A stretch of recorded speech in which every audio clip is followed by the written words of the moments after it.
Fala, nação, bem-vindos ao canal Rubro Negro. Bora ver aí o que o Landim falou, né, sobre o Filipe Luís. Ele elogiou bastante o Filipe Luís e comentou também sobre o fantasma do Jorge Jesus, né. Inclusive ele citou que o Filipe Luís pode ter uma carreira mais brilhante que a do Jorge Jesus. Tá apostando muito no Filipe Luís mesmo. Então bora ver aí, beleza? Lembrando que o link original do vídeo vai estar na descrição, valeu? Lá do Flow. E não esquece de deixar aquele like, vai me ajudar muito aqui. Valeu, e se inscreve no canal, compartilha o vídeo. Bora lá pro vídeo. E nós estamos lá agora com o Filipe Luís e eu acho que o Filipe Luís tem tudo para ser um técnico para ficar muito tempo no Flamengo. Cara, que legal ouvir isso daí, cara. Porque o Flamengo tem uma característica interessante, que é essa de dar certo com os técnicos meio que porra, da casa, o Andrade. Né? Da casa. Pois é. Então Cláudio Coutinho, quando sai aí a gente bota um jogador para poder ficar no lugar dele, aí depois você bota o Carlinhos, historicamente tinha isso, né? Quando saiu o Coutinho tem o Carpegiani, né? Aí você tem a história do Carlinhos, violino, né, e tal. Tem vários técnicos famosos do Flamengo que foram campeões no clube, que foram jogadores do clube, né? Bom, mas aí voltando um pouquinho lá pro Jorge Jesus. Vamos lá.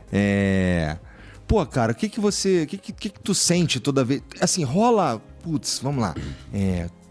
Rolou pressão, né? Teve o lance, vai mudar de técnicos, vem todo mundo. Pô, Jorge Jesus. Obviamente, por causa de 2019. Primeiro que se eu sou ele, eu não venho não, sinceramente. Porque a chance de não ser um 2019 é gigantesca, né? Porque, sei lá, é simplesmente outro momento, é diferente, né? E aí eu preferiria me manter no lugar, no patamar de ídolo, de certa forma, e deixar quieto desse jeito. Mas enche o saco o tempo inteiro, a torcida deve perturbar e em que medida essa pressão da torcida aí realmente penetra na decisão, na tomada de decisão, para ir atrás ou não de uma pessoa como Jorge Jesus, por exemplo? Entendi. Assim, cara, quando a gente montou, vamos dizer assim, o nosso plano lá no Flamengo, a gente queria que o Flamengo jogasse, que é essa mesma filosofia de jogo que hoje você vê com o Filipe Luís, né? Flamengo jogando de forma proativa, tentando pressionar o adversário, colocando o adversário no campo dele. Mas assim, tem um choque de realidade. A gente, quando chega lá e olha para o nosso plantel, a gente sabia que a gente ia precisar reforçar o nosso plantel para poder propor o jogo da forma com que o Flamengo passou a propor o jogo com o Jorge Jesus. A gente começa com o Abel e a gente começa reforçando mais os jogadores da frente, do meio campo para frente. Se você lembrar, na primeira janela, a gente pega Bruno Henrique, Gabigol, pega Arrascaeta e o Rodrigo Caio, que foi, vamos dizer assim, uma oportunidade que a gente tinha no mercado. Mas, na verdade, o nosso foco era reforçar o ataque. Muito bem. A ideia era sofrer, tentar passar as primeiras fases da Libertadores e, para numa segunda janela, depender de como a gente evoluísse e as perspectivas que a gente tivesse de recursos novos, enquanto a gente pudesse trabalhar o crescimento das receitas do clube, para a gente fazer uma segunda janela mais forte e aí podendo qualificar também a defesa, para que a gente pudesse jogar de uma forma mais proativa, pressionando o adversário, porque você precisa ter uma defesa sólida, que é o que o Flamengo está tendo hoje. Você vê, o Flamengo, por exemplo, jogou a Copa do Brasil, a gente teve 10 jogos, tomou 2 gols, né, na Copa do Brasil. A final impecável também. Tomamos um gol no primeiro jogo da final contra o Atlético, tomamos um gol do Palmeiras. Fora isso, nós não tomamos gol nenhum, sempre ganhando os nossos jogos, com exceção do empate aqui contra o Corinthians. Então, assim, mas para jogar dessa forma, você precisa qualificar muito a defesa, e a gente foi qualificar já na segunda janela, quando a gente trouxe 2 laterais, trouxe o Rafinha, trouxe o próprio Filipe Luís. E a gente queria contratar na época o Léo Pereira, A gente não conseguiu contratar o Léo Pereira, foi a exigência lá da época do Atlético Paranaense era muito grande, a gente foi procurar no scout um zagueiro e acabamos encontrando o Pablo Mari, que foi um grande achado pra gente também. E aí a gente pôde começar a jogar da forma propositiva que eu estava falando que a gente queria jogar.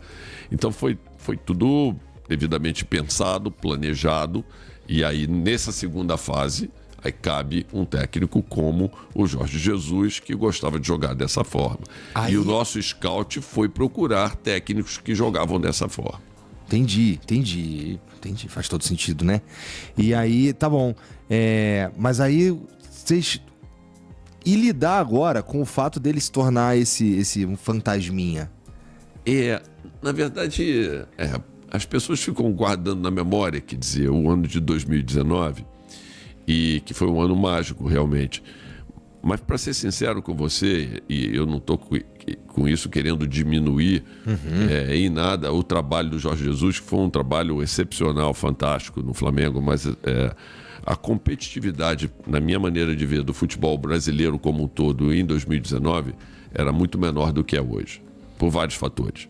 Hoje a gente tem SAFs que fazem um investimento muito maior, um nível de investimento muito grande e com isso conseguem trazer jogadores muito mais qualificados na média para poder atuar no Brasil, né?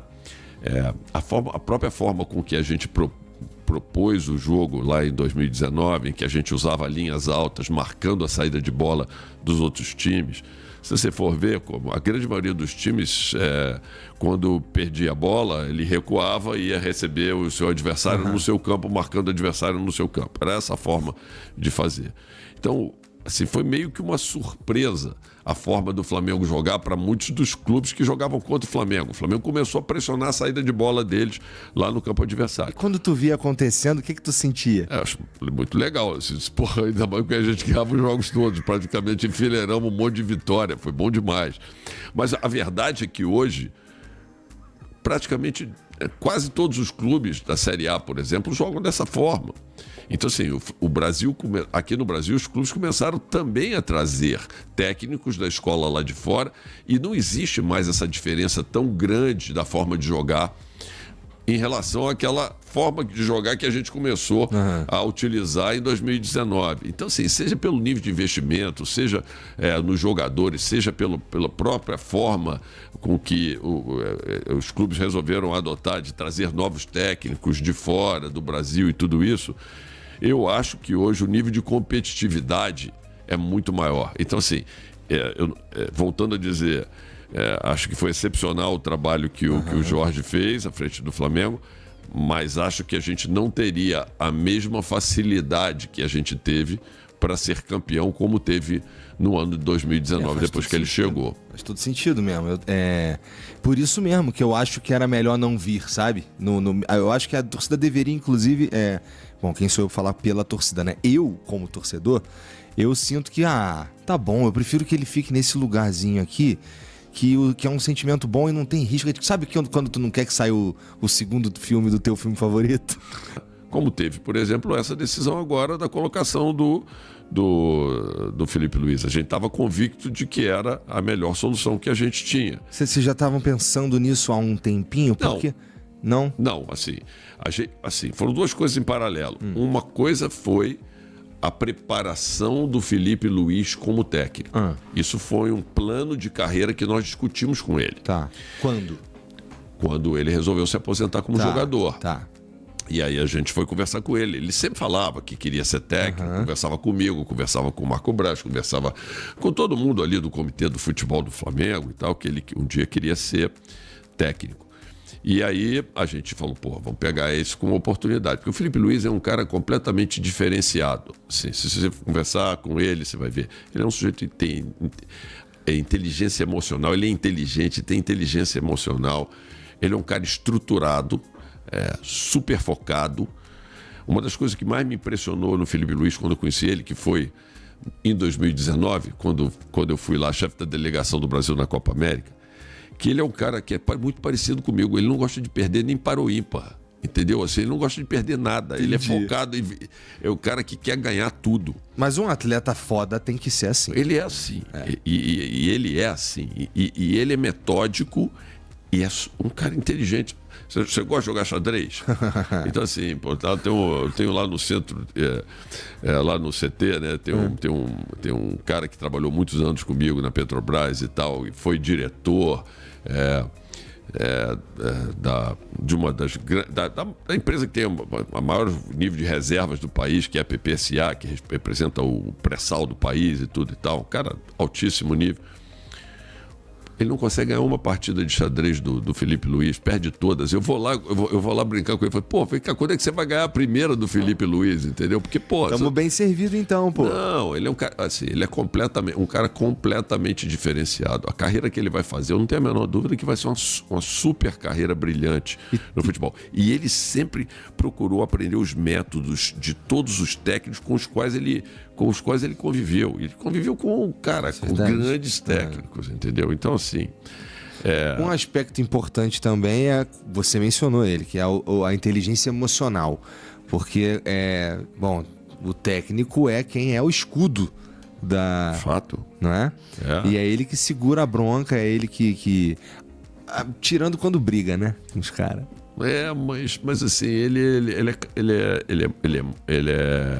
é especial. Eu acho o Felipe um cara completamente especial. Fico feliz de saber que estamos pensando parecido aí, porque eu tô imaginando que tá nos planos de manter, por exemplo. Claro, porra. Se tiver alguma dúvida. Não, mas assim,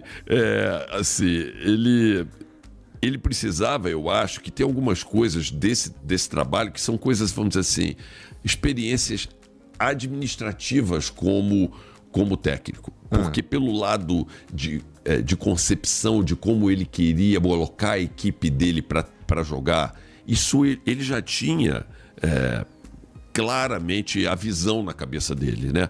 Só que não é só isso. Tem outros aspectos também que fazem parte do papel de um técnico. Então a gente começou colocando ele no Sub-17. Ele conseguiu acumular algumas experiências ali no Sub-17, também conhecer alguns dos profissionais que a gente tem na nossa base, que eram profissionais super qualificados.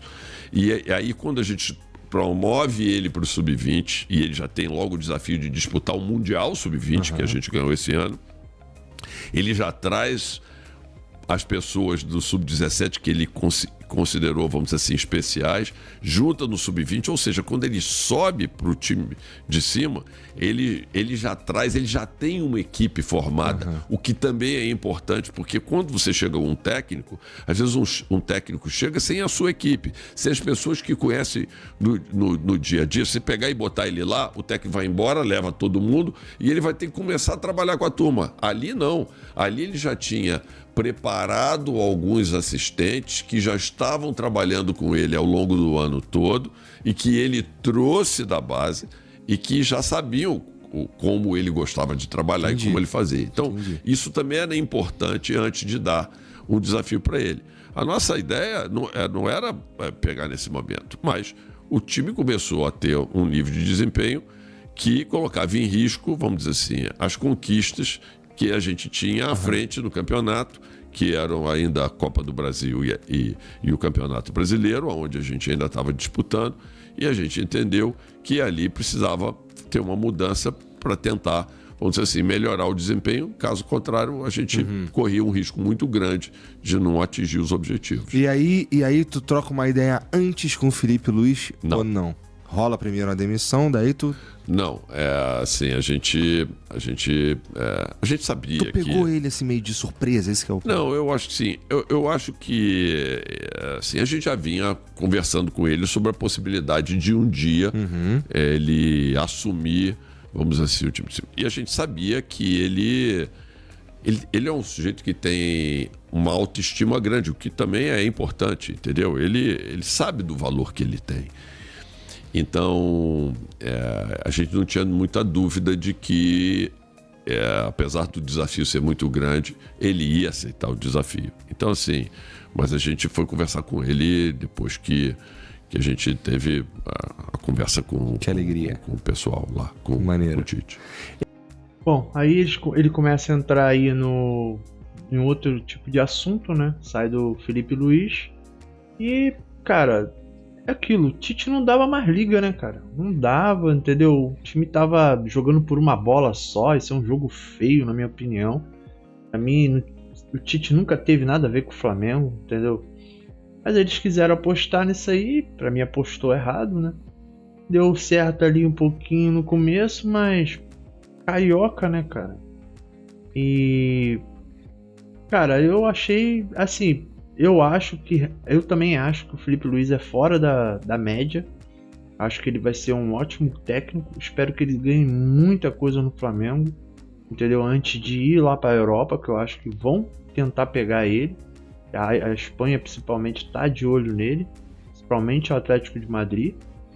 E que o Simeone dure muito tempo lá, porque se o Simeone cair, sabe-se lá se os loucos lá do Atlético de Madrid não pode querer tirar o Felipe daqui, né? Mas é isso aí. Esse aí foi o vídeo. O Landim falando sobre Felipe Luiz e o fantasma do Jorge Jesus, né? Espero que vocês tenham gostado. O vídeo original vai estar na descrição, valeu? Deixa aquele like, galera, para dar aquela moral, valeu? Não custa nada, é só dar um clique e se inscreve no canal se não for inscrito. E sejam todos muito bem-vindos ao canal Urubu Negro React, valeu? Grande abraço a todos, valeu, falou e fui!